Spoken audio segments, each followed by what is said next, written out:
Nice to be talking to you again this morning.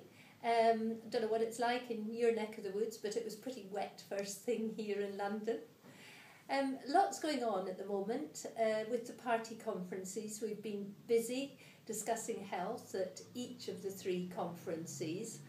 But probably the most interesting thing politically at the moment has been talking to Dan Poulter, who's the new minister in England with responsibility for maternity services.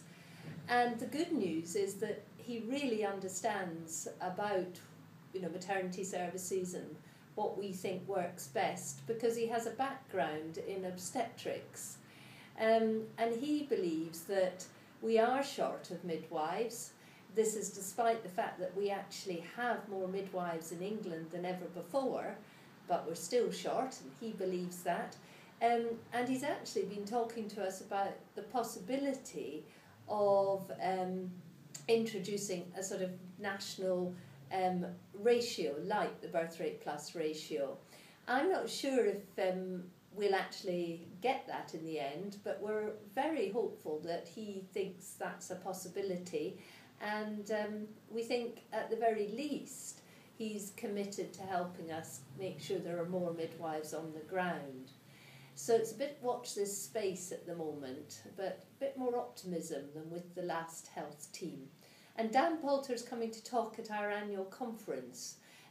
So anyone who wants to hear him, that will be part of a really excellent package that we've got over the 2 days of the 13th and 14th of November. And I'd encourage any midwives who haven't signed up for a conference yet to think whether you could get there. It's in Brighton.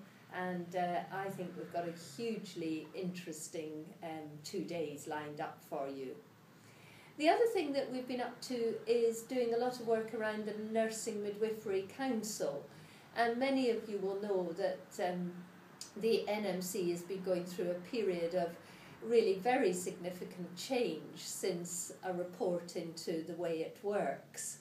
The thing I think that's been troubling many of you out there is the fact that in the process of organisational change, all the midwifery advisor posts have been stripped out, as indeed have the nursing advisor posts. So just to reassure you that the RCM has been having very good discussions at the NMC about how the midwifery advisory function is provided to them.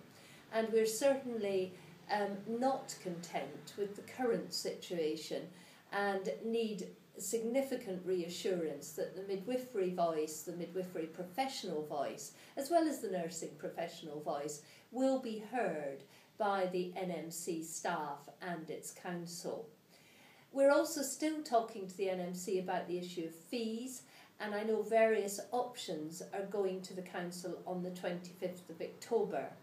We also are continuing to lobby the government in the hopes that they will come up with some support for both the NMC and registrants in terms of the amount, the size of the fee rise that's needed.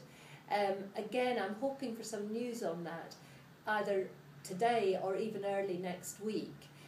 So watch out for press releases, and I hope there'll be some good news around that for our members in the very near future.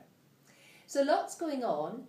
I feel as though I'm being a little bit Anglo-centric at the moment, but particularly for those of you in Scotland, I'm not ignoring Scotland. I was up there this last weekend with my daughter and climbed 8 of the wonderful hills up there that are known as Munros. So even if I haven't been in Scotland doing midwifery, I've been up there just taking in the wonderful scenery. And hello to the midwives in Wales and Northern Ireland as well. And I hope to see many of you at conference. Goodbye.